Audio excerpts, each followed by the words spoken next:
toi les 30 ans des Toronto Raptors et Ouais. la célébration de Vince Carter cette saison? C'est beaucoup pour moi parce que 30 ans et moi, je vivais là quand j'étais petit. Je regardais comme tous les matchs quand j'avais comme 8 ans, 9 ans. Alors, j'aime les Raptors beaucoup. Alors, c'est vraiment important pour moi et je suis. Bonjour à toutes et à tous sur NBA Alpha, la chaîne qui vous raconte l'histoire des basketteurs NBA, des analyses NBA et des franchises NBA, ainsi que d'autres ligues. Alors aujourd'hui, on va faire l'analyse de la saison des Toronto Raptors 2024-2025. On est au 77e match de la saison régulière.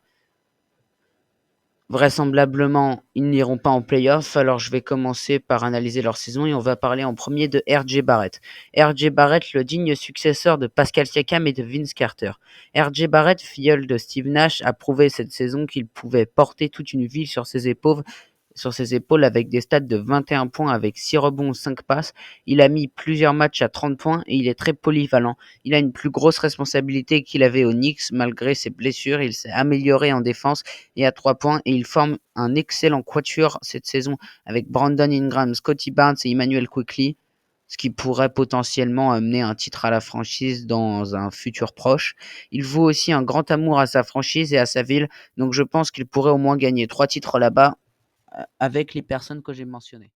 Cette année, Jakob Poeltl a progressé statistiquement avec des moyennes en hausse et des doubles-doubles à presque tous les matchs, mais en revanche, je pense qu'il doit réellement s'investir à 3 points et être moins blessé. Parce que cette saison, Jakob Poeltl a été très important en début de saison, ce qui a fait qu'en fait, au début de saison, les Raptors ont eu un bilan positif, grâce à lui en particulier, mais aussi grâce à d'autres joueurs. Mais le problème, c'est qu'il a été souvent blessé cette saison, comme Emmanuel Quickley, comme Scottie Barnes, et ce qui a fait que les Raptors n'ont pas suivi le rythme.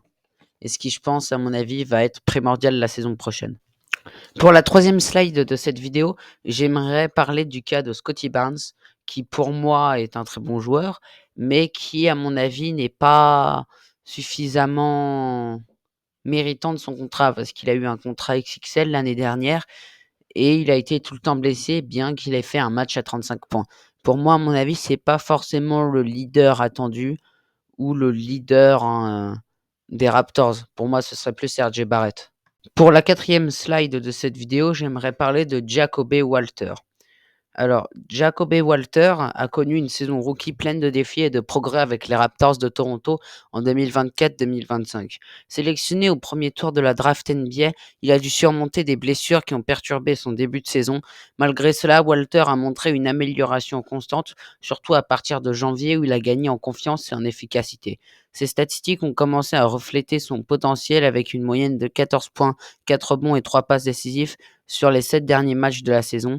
Il a également démontré des capacités défensives prometteuses, utilisant sa taille et ses bras longs pour mettre la pression sur les adversaires. Walter a travaillé dur pour renforcer sa musculature, ce qui lui a permis de mieux gérer les contacts sur le terrain.